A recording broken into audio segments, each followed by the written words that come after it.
ನಮಸ್ಕಾರ ವೀಕ್ಷಕರೇ, ನೀವು ನೋಡ್ತಾ ಇದ್ದೀರಾ ವಿಸ್ತಾರ ಬಿಸಿನೆಸ್ ಆ್ಯಂಡ್ ಪ್ರಾಪರ್ಟಿ. ನಾನು ಕೇಶವ್ ಪ್ರಸಾದ್.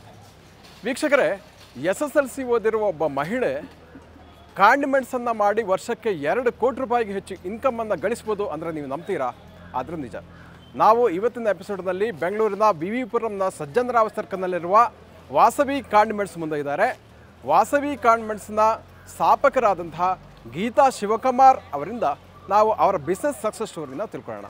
ಅಂದರೆ ಅವರು ಯಾವ ರೀತಿಯಲ್ಲಿ ಕಾಂಡಿಮೆಂಟ್ಸ್ ಸ್ಟೋರನ್ನು ಡೆವಲಪ್ ಮಾಡಿದರು, ಯಾವ ರೀತಿ ಬಿಸ್ನೆಸ್ಸನ್ನು ಡೆವಲಪ್ ಮಾಡಿದರು, ಮುಖ್ಯವಾಗಿ ಅವರ ಮೇಳವನ್ನು ಹೇಗೆ ಡೆವಲಪ್ ಮಾಡಿ ಅವರ ಬಿಸ್ನೆಸ್ಸಲ್ಲಿ ಯಶಸ್ಸನ್ನು ಗಳಿಸಿದರು ಅನ್ನೋದನ್ನು ಅವರಿಂದ ನಾವು ಇವಾಗ ತಿಳ್ಕೊಳ್ಳೋಣ.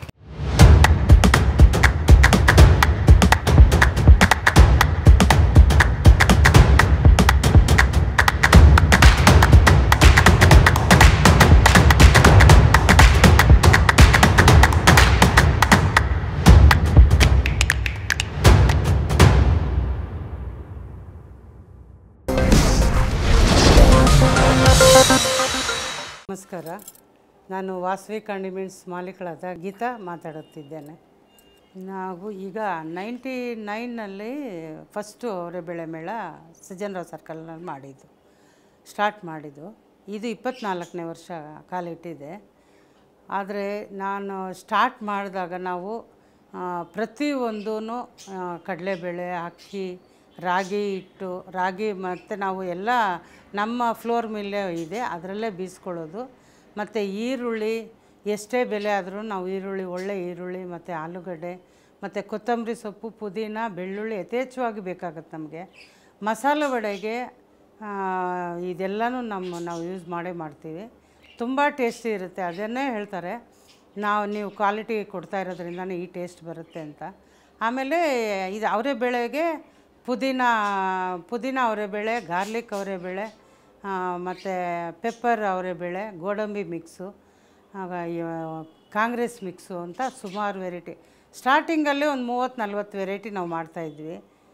ಅಷ್ಟೇ ಕ್ರಮೇಣ ಈ ಒಂದೊಂದೇ ಒಂದು 3-4 ವರ್ಷಕ್ಕೆ 3-4 ಡಿಶ್ಶು ಸೇರಿಸ್ತಾ ಬರ್ತಾಯಿದ್ದೀವಿ.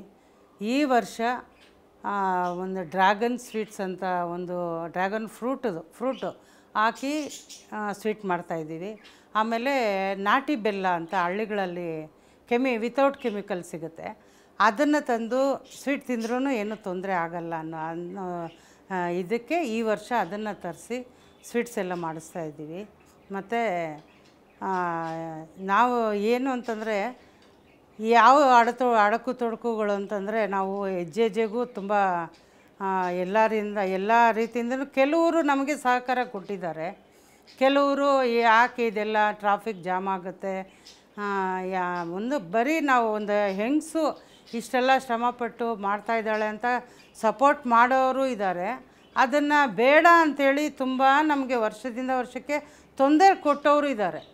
ಮೇಳ ಅಂತಂದರೆ ನಾವು ಎಲ್ಲ ರೂಲ್ಸ್ ಪ್ರಕಾರನೇ ಟ್ರಾಫಿಕ್ ಇರ್ಬೋದು, BBMP ಇರ್ಬೋದು, ಮತ್ತು ಪೊಲೀಸ್ನವ್ರು ಇರ್ಬೋದು, ಎಲ್ಲರಿಗೂ ನಾವು ವಿನಯದಿಂದ ಅವ್ರಿಗೆ ಆಹ್ವಾನ ಕೊಟ್ಟು ಅವ್ರ ಪರ್ಮಿಷನ್ ತೊಗೊಂಡು ನಾವು ಹೈಜಿನಿಕ್ಕಾಗಿ ಮತ್ತು ಎಲ್ಲ ಕಸ್ಟಮರ್ನೂ ಅಷ್ಟೇ ಅವ್ರಿಗೇನು ಬೇಕು ಅಂತ ನಾವು ಕೇಳ್ತೀವಿ. ನಾವು ಆ ಮಾತಾಡೋ ರೀತಿಯೇ ಅವ್ರು ಹೇಳ್ತಾರೆ ನಮ್ಮ ಕಸ್ಟಮರ್ಸು, ಅಮ್ಮ ನೀವು ಮಾತಾಡೋನೇ ಇದನ್ನೇ ನಾವು ಬೇರೆ ಎಷ್ಟೋ ದೂರ ಹೋದ್ರೂ ನಿಮ್ಮ ಅಂಗಡಿಗೆ ಬಂದು ತಗೋಬೇಕು ಅಂತ ನಮಗೆ ಮನಸ್ಸು ಎಳೆಯುತ್ತೆ. ನೀವು ಅಷ್ಟು ಚೆನ್ನಾಗಿ ಮಾತಾಡ್ತೀರಾ ಅಂತ. ನಾನು ಬಿಸ್ನೆಸ್ ಒಂದೇ ಅಲ್ಲ, ನಮ್ಮ ಗ್ರಾಹಕರಿಗೂ ನಾವು ಬೆಲೆ ಕೊಡಬೇಕು. ಗ್ರಾಹಕರಿದ್ದರೆ ನಾವು, ರೈತರಿದ್ರೇ ರೈತರೇ ನಮ್ಮ ರಾಷ್ಟ್ರದ ಬೆನ್ನೆಲುಬು. ಹಾಗಾಗಿ ನನಗೆ ರೈತರು ತುಂಬ ಸಹಕಾರ ಕೊಡ್ತಾ ವರ್ಷದಿಂದ ವರ್ಷಕ್ಕೆ ಬೆಳೆ ಜಾಸ್ತಿ ತಂದು ಕೊಡ್ತಾಯಿದ್ದಾರೆ ಮನೆಗೆ, ನಮ್ಮ ಅಂಗಡಿಗೆ. ಈಗ ಸುಮಾರು ಆಗಲೇ ನಮಗೆ ಒಂದು 5 ಟನ್ 6 ಟನ್ ನಾವು ಸ್ಟಾಕ್ ಮಾಡಿದ್ದೀವಿ. ಅದು ದಿನ ಬಿಸಿಯಾಗಿ ಸೇಲ್ ಆಗ್ತಾಯಿದೆ. ಅವರೇ ಬೆಳೆ ಮೇಳಕ್ಕೆ 5 ದಿನಗಳ ಕಾಲ national college ground last year ಅರ್ಧ ಮಾತ್ರ ತೊಗೊಂಡಿದ್ವಿ. ಫಸ್ಟ್ ವರ್ಷ ನಮಗೆ ಐಡಿಯಾ ಇಲ್ಲ, ತುಂಬ ಕ್ರೌಡ್ ಬಂದುಬಿಟ್ಟು ಪಾಪ ತುಂಬ ಬೇಜಾರು ನೊಂದ್ಕೊಂಡು ಹೋಗ್ಬಿಟ್ರು. ಹಾಗಾಗಿ ನನ್ನ ಮಗಳು ಎಜುಕೇಟೆಡು, ಅವಳು ಪ್ಲ್ಯಾನ್ಡಾಗಿ ಮಾಡಿದ್ದಾಳೆ. ಫುಲ್ ಗ್ರೌಂಡ್ ತೊಗೊಂಡು VIP ಸೆಕ್ಷನ್ ಅಂತ, ಸೀನಿಯರ್ ಸಿಟಿಸನ್ಗೆ ಒಂದು ಸೆಕ್ಷನ್ನು, ಈ toilets, help desk, health checkup ಸಹ ಅಲ್ಲೇ ಇರುತ್ತೆ. ಆರೋಗ್ಯಕರವಾದ ತಿಂಡಿಗಳನ್ನ ನಾವು ಹೈಜಿನಿಕ್ ಆಗಿ ಕೊಡ್ತೀವಿ. ಹಾಗಾಗಿ ನಮ್ಮಲ್ಲಿ ಇದು 24ನೇ ವರ್ಷ ಅವರೇ ಬೆಳೆ ಮೇಳ ಮಾಡ್ತಾಯಿರೋದು. ಇದು ಸತತವಾಗಿ ಚೆನ್ನಾಗಿ ಏನೇ ಅಡಕು ತೊಡಕುಗಳು ಬಂದ್ರೂ ನಾವು ನಿಲ್ತಾ ಇದ್ದೀವಿ ಅಂತಂದರೆ ನಮ್ಮ ರೈತರು ಸಪೋರ್ಟ್ ಇದ್ದಾರೆ, ನಮ್ಮ ಕೆಲವರು ಗಣ್ಯ ವ್ಯಕ್ತಿಗಳು ನಮ್ಗೆ ಸಪೋರ್ಟ್ ಇರೋದ್ರಿಂದ ಅಂತಹ ತೊಂದರೆಗಳೆಲ್ಲ ನಿವಾರಣೆ ಮಾಡಿಕೊಂಡು ನಾವು ಸಕ್ಸಸ್ಫುಲ್ಲಾಗಿ ರನ್ ಮಾಡ್ತಾಯಿದ್ದೀವಿ ಅಂತಂದರೆ ಎಲ್ಲರೂ ನಮ್ಮ ಸಹಕಾರ ನಮಗೆ ಕೊಡ್ತಾ ಇರೋದ್ರೆ ನಮ್ಮ ಕಾರಣ. ಆಮೇಲೆ ನಮಗೆ ಈ ಮೀಡಿಯಾನೂ ಪ್ಲಸ್ ಪಾಯಿಂಟು. ಇಲ್ಲಾಂದರೆ ನಾವು ಇಷ್ಟೆಲ್ಲ ಮನೆಗೂ ಹೋಗಿ ನಾವು ಹೇಳಿ ನಾವು ಬಿಸ್ನೆಸ್ ಮಾಡೋಕ್ಕಾಗಲ್ಲ. ನಮಗೆ ಆ ಸ್ಟಾರ್ಟಿಂಗಿಂದನೂ ಮೀಡಿಯಾವರು ಇದುವರೆಗೂ ಪ್ರೆಸ್ ಮೀಟ್ ಮಾಡ್ತೀವಿ, ಪ್ರೆಸ್ನವರೆಲ್ಲ ಬರ್ತಾರೆ. ಏನೇ ಒಂದು ಅವರು ಎದುರು ನೋಡ್ದಿರ ನಮ್ಮಲ್ಲಿ ತಿಂಡಿ ತಿಂದು ಖುಷಿಯಾಗಿ ಹೋಗ್ತಾರೆ. ಅವರ ಸಹಕಾರ ತುಂಬ ಇದೆ. ಅವ್ರಿಗೆಲ್ಲರಿಗೂ ನನ್ನ ಧನ್ಯವಾದಗಳು. ಮತ್ತು ರೈತರಿಗೂ ಸಹ ನಾನು ಈ ಗಣ್ಯ ವ್ಯಕ್ತಿಗಳಲ್ಲಿ ಕೇಳ್ಕೊಳ್ಳೋದು, ರೈತರಿಗೆ ಬೆಂಬಲ ಕೊಡಿ. ಯಾವುದೇ ಒಂದು ದಿನಸಿ ಇರ್ಬೋದು, ಅವ್ರನ್ನ ಬೆಳೆಯೋಕ್ಕೆ ಅವಕಾಶ ಕೊಡಿ. ಆಗಲೇ ನಮಗೆ ಮುಂದಿನ ದಿನಗಳಲ್ಲೂ ಒಳ್ಳೆಯ ಆಹಾರ ಸಿಗುತ್ತೆ ಅಂತ ನನ್ನ ಕಳಕಳಿ ಪ್ರಾರ್ಥನೆ. ಆಮೇಲೆ ನಮಗೆ ಈಗ ಇನ್ವೆಸ್ಟ್ಮೆಂಟ್ಗೂ ತುಂಬ ಜಾಸ್ತಿ ಬೇಕಾಗುತ್ತೆ. ಅಂದರೆ ನಮ್ಮ ಹತ್ರ ಅಷ್ಟೊಂದು ಇನ್ವೆಸ್ಟ್ಮೆಂಟ್ ಇಲ್ಲ.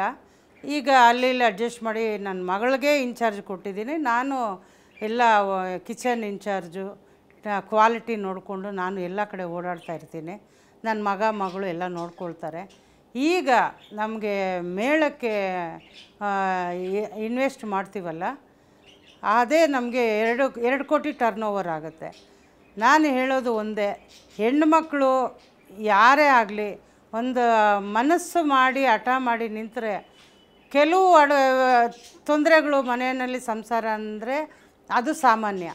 ಅದನ್ನು ಮೀರಿ ನಾವು ಒಳ್ಳೆತನದಲ್ಲಿ ನಾವು ಹೆಜ್ಜೆ ಇಟ್ಟೆ ಅಂತಂದರೆ ಯಾರೇ ಆಗಲಿ, ನಾನು ಎಷ್ಟೋ ಜನಕ್ಕೆ ಹೇಳ್ಕೊಟ್ಟಿದ್ದೀನಿ, ನಿಮಗೆ ಹೊರಗಡೆ ಬರೋಕ್ಕಾಗಲ್ವಾ, ಚಟ್ನಿ ಪುಡಿಗಳು ಈ ಥರ ಮಾಡಿ, ಉಪ್ಪಿನಕಾಯಿಗಳು ಈ ಥರ ಮಾಡಿ, ಸಾಂಬಾರು ಪುಡಿ ಈ ಥರ ಮಾಡಿ. ಎಷ್ಟೋ ಜನ ನನಗೆ ಫೋನ್ ಕಾಂಟ್ಯಾಕ್ಟ್ ತೊಗೊಂಡು ನನ್ನ ಹತ್ರ ಬಂದು ರೆಸಿಪಿಗಳನ್ನೆಲ್ಲ ಬರ್ಕೊಂಡು ಅವರು ಇವತ್ತೂ ನನಗೆ ಫೋನ್ ಮಾಡ್ತಾರೆ, ಬರ್ತಾರೆ, ಅಮ್ಮ ಇವಾಗ ಚೆನ್ನಾಗಿದ್ದೀವಿ ನಿಮ್ಮಿಂದ ಅಂತಾರೆ ಹೇಳ್ತಾರೆ. ನನ್ನ ಕೈಲಾಗಿದ್ದು ನಾನು ಅವ್ರಿಗೆ ಸಜೆಷನ್ ಕೊಡ್ತೀನಿ. ಯಾಕೆಂದರೆ ನನ್ನ ಜೀವನದ ಎಕ್ಸ್ಪೀರಿಯೆನ್ಸು. ಈಗ ನನ್ನ ಮಕ್ಕಳು ಚೆನ್ನಾಗಿದ್ದಾರೆ. ನನ್ನ ನಂಬಿಕೊಂಡಿರೋರು 150 ಜನ ಅಂಗಡಿನಲ್ಲಿರ್ಬೋದು, ಹೋಟೆಲ್ನಲ್ಲಿರ್ಬೋದು, ಇವತ್ತಿಗೂ ನನ್ನ ಅಮ್ಮ ಅಂತ ಕರೀತಾರೆ. ಅವತ್ತಿಂದ ಇರೋರೆ ಈಗಿನವರೆಗೂ ಇರೋದ್ರಿಂದ ನಾವು ಕಿಚನ್ ಬಿಟ್ಟು ಹೊರಗಡೆ ಬಂದ್ರೂ ನಮಗೆ ನೆಮ್ಮದಿ. ಯಾಕೆಂದರೆ ಅವರು ಕ್ವಾಲಿಟಿ ಏನೂ ಕೆಡಿಸೋದಿಲ್ಲ. ಅದೊಂದು ನಮಗೆ ಸಂಪೂರ್ಣ ನಂಬಿಕೆ. ಆದ್ದರಿಂದ ನಾವು ಧೈರ್ಯವಾಗಿ ಮುಂದೇನೂ ಹೆಜ್ಜೆ ಇಡೋಕ್ಕೆ ನಮ್ಗೆ ಸಾಧ್ಯವಾಗ್ತಾಯಿದೆ. ಮುಂಚೆ ತುಂಬ ರೇಟ್ಗಳು ಕಡಿಮೆ ಇತ್ತು, ಆದಾಯನೂ ಅಷ್ಟೇ ಕಡಿಮೆ ಇತ್ತು. ನಾವು ಇನ್ವೆಸ್ಟ್ಮೆಂಟುಗೆ ತುಂಬ ಕಷ್ಟಪಟ್ಟು ಹಾಕ್ತಾಯಿದ್ವಿ. ಅದ್ರ ಮಟ್ಟಿಗೆ ಅದು ಓಕೆ ಆಗ್ತಾಯಿತ್ತು. ಈಗ ಆಗಿಲ್ಲ, ತುಂಬ ಎಲ್ಲ ದುಬಾರಿ, 3-4 ಪಟ್ಟು ಗ್ಯಾಸಿಂದ ಹಿಡಿದು ಕಡಲೆಬೇಳೆ ನಾನು ತೊಗೊಂಡು ಬರೋವಾಗ 350 ರೂಪಾಯಿ 50 kg ಡ್ರೈ ಬೇಳೆಗೆ ರೇಟು. ಈಗ ಎಷ್ಟಾಗಿದೆ ಅಂದರೆ 5,600 ರೂಪಾಯಿ 700 ರೂಪಾಯಿ ಆಗಿದೆ ಕಡಲೆಬೇಳೆ. ಎಲ್ಲನೂ ಎಣ್ಣೆನೇ ನಮಗೆ ಒಂದು ಹತ್ರ 600-700 kg ಬೇಕಾಗುತ್ತೆ 5 ದಿನಗಳ ಕಾಲ ಮೇಳಕ್ಕೆ. ಅದೂ ಸಹ ತುಂಬ ದುಬಾರಿಯಾಗಿದೆ. ಗ್ಯಾಸು ಸಹ ಏನಂದರೆ, ಯಾಕೆಂದರೆ ತುಂಬಾ ಭಯ ಆಗುತ್ತೆ. ಇಷ್ಟೆಲ್ಲ ನಾವು ಇನ್ವೆಸ್ಟ್ ಮಾಡ್ತಾಯಿದ್ದೀವಿ, ಏನಾಗುತ್ತಪ್ಪ ಅಂತ ನಾವು ಬಿಸ್ನೆಸ್ ಬಗ್ಗೆ ಯೋಚನೆ ಮಾಡ್ತೀವಿ, ಭಯ ಪಡ್ತೀವಿ. ಆದರೂ ನನಗೊಂದು ಧೈರ್ಯ, ನಮ್ಮ ಕಸ್ಟಮರ್ಸು ನಮ್ಮನ್ನು ಕೈ ಬಿಡೋದಿಲ್ಲ ಅಂತ ಒಂದು ನಂಬಿಕೆ. ಅನುಕ್ಷಣದ ಸುದ್ದಿಗಳಿಗಾಗಿ ವಿಸ್ತಾರ ನ್ಯೂಸ್ ಯೂಟ್ಯೂಬ್ ಚಾನೆಲ್ ಸಬ್ಸ್ಕ್ರೈಬ್ ಮಾಡಿ. ಹೊಸ ಸುದ್ದಿಗಳ ನೋಟಿಫಿಕೇಶನ್ಗಾಗಿ ಬೆಲ್ ಐಕಾನ್ ಕ್ಲಿಕ್ ಮಾಡಿ. ಲೇಟೆಸ್ಟ್ ಅಪ್ಡೇಟ್ಸ್ಗಾಗಿ www.vistaranews.com ವೆಬ್ಸೈಟ್ಗೆ ವಿಸಿಟ್ ಮಾಡಿ. ಅಂಗೈಯಲ್ಲೇ ಜಗತ್ತಿನ ಸುದ್ದಿ ತಿಳಿಯಲು ವಿಸ್ತಾರ ನ್ಯೂಸ್ ಕನ್ನಡ ಆಪ್ ಡೌನ್ಲೋಡ್ ಮಾಡಿ.